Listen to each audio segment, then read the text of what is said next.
सभी धर्म प्रेमी बंधुओं को जय जिनेन्द्र। हम सभी लोग आचार्य पूज्यपाद स्वामी विरचित इष्टोपदेश जी ग्रंथ का स्वाध्याय पिछले बहुत समय से कर रहे हैं, जिसके अंतर्गत हम लोगों ने अब तक 28 श्लोक का स्वाध्याय कर लिया है। आज हम सभी लोग 29वां श्लोक पढ़ने जा रहे हैं। इस श्लोक के पूर्व आचार्य महाराज ने हमें संबंध के बारे में जानकारी दी थी कि एकत्व में संबंध किसी प्रकार से नहीं हो सकता और इस संसारी प्राणी को जो भी दुख हो रहे हैं उनका कारण है संयोग। संयोग के कारण ही शरीर आदि से, संबंधियों आदि से, इन सभी से संबंध के कारण ही संसारी प्राणी को दुख हो रहा है।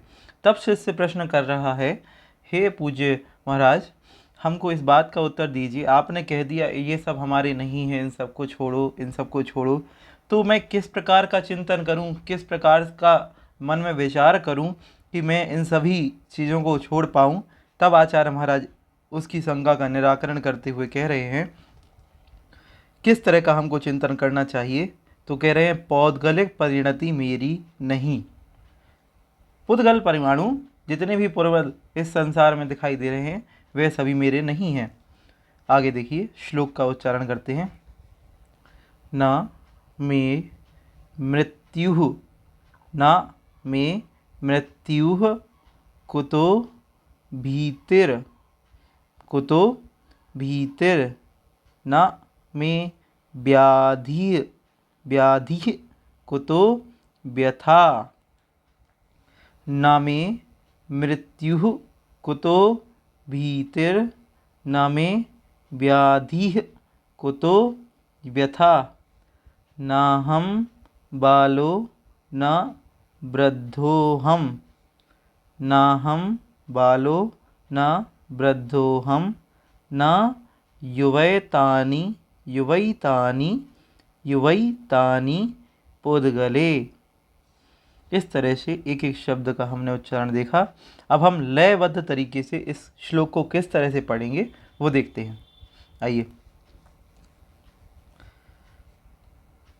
न मे मृत्युः कुतो भीतिर, न मे व्याधिः कुतो व्यथा, नाहं बालो न वृद्धोऽहं, न युवैतानि पुद्गले।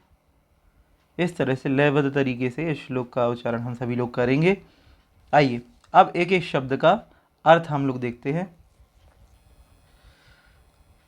ना मतलब नहीं है, मे मतलब मेरी, मृत्यु अर्थात मृत्यु, मेरी मृत्यु नहीं होती है। मे अर्थात मेरी, ना मतलब नहीं होती, मृत्यु अर्थात मरण, मेरा मृत्यु नहीं होती, मेरा मरण नहीं होता। अगर मरण नहीं होता तो कुतो, कुतो अर्थात कहाँ, कुतो अर्थात कहाँ, भीति अर्थात भय, भीति अर्थात भय।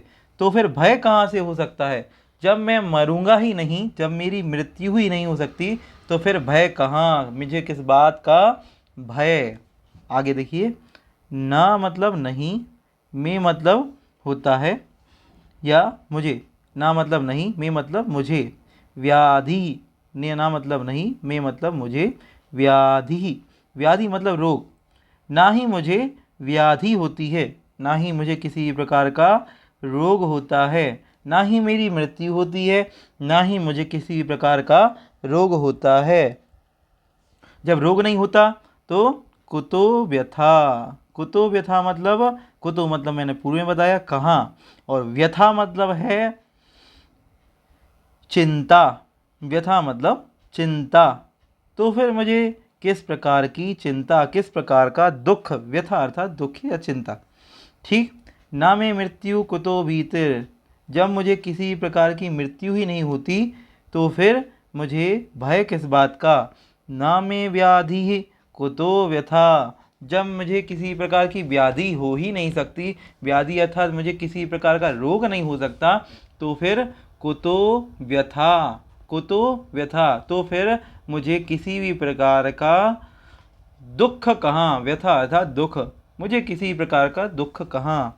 आगे देखिए, ना हम, ना हम में क्या क्या है, ना अहम, ना अहम, ना मतलब नहीं है, अहम मतलब मुझे, ना अहम मैं नहीं हूँ, ना अहम मतलब मैं नहीं हूँ, क्या नहीं हूँ, बालो, ना मैं बालो, बालो मतलब बालक, ना ही मैं बालक हूँ, ना मतलब नहीं हूँ, वृद्धो अहम, अहम अर्थात यहाँ पे देखिए अहम है, अहम वृद्धो, न अहम वृद्धो मैं वृद्ध भी नहीं हूँ, मैं बालक भी नहीं हूँ, मैं वृद्ध भी नहीं हूँ, ना युवा, ना यहाँ पे निकलेगा युवा एतानी, यहाँ पे दो शब्द हैं, युवा प्लस एतानी, ठीक।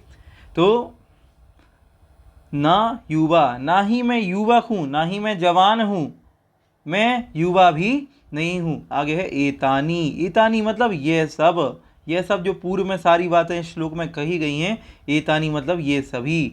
पुद्गले, पुद्गले अर्थात पुद्गल की पर्याय हैं, पुद्गल एक शरीर हैं, पौद्गलिक हैं, ये तो सब पुद्गल हैं, ठीक।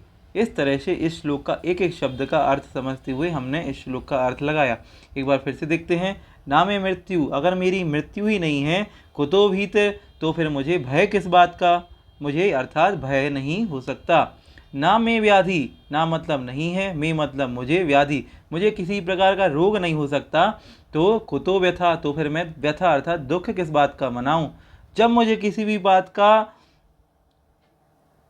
रोग ही नहीं हो सकता, जब मुझे रोग है ही नहीं, तो व्यथा, तो फिर मैं दुख किस बात का मनाऊं। ना अहम बालो, ना मैं बालक हूँ, ना मैं वृद्ध हूँ, ना युवा, ना ही मैं युवा हूँ, ईतानी पुद्गले, ये सब तो पुद्गल की पर्याय हैं। इस तरह से आचार्य महाराज इस श्लोक को समझा रहे हैं। अब भावार्थ समझते हैं कि इस श्लोक में आचार्य महाराज कहना क्या चाह रहे हैं। आचार्य महाराज इस श्लोक में आत्मा के बारे में बता रहे हैं। निश्चय न की अपेक्षा से आत्मा कैसी है, वास्तविक स्वरूप जो आत्मा का है वो आखिर है कैसा। तब आचार्य महाराज कहे ना में मृत्यु, मुझे किसी प्रकार की मृत्यु नहीं है। क्या आत्मा कभी मरती है? नहीं, आत्मा कभी नहीं मरती। आत्मा तो अजर अमर अविनाशी है। जब आत्मा मरेगी नहीं, जब मैं मर ही नहीं सकता, मैं कौन, मैं मतलब मैं तो आत्मा हूँ ना, इसीलिए आत्मा कभी मर नहीं सकती।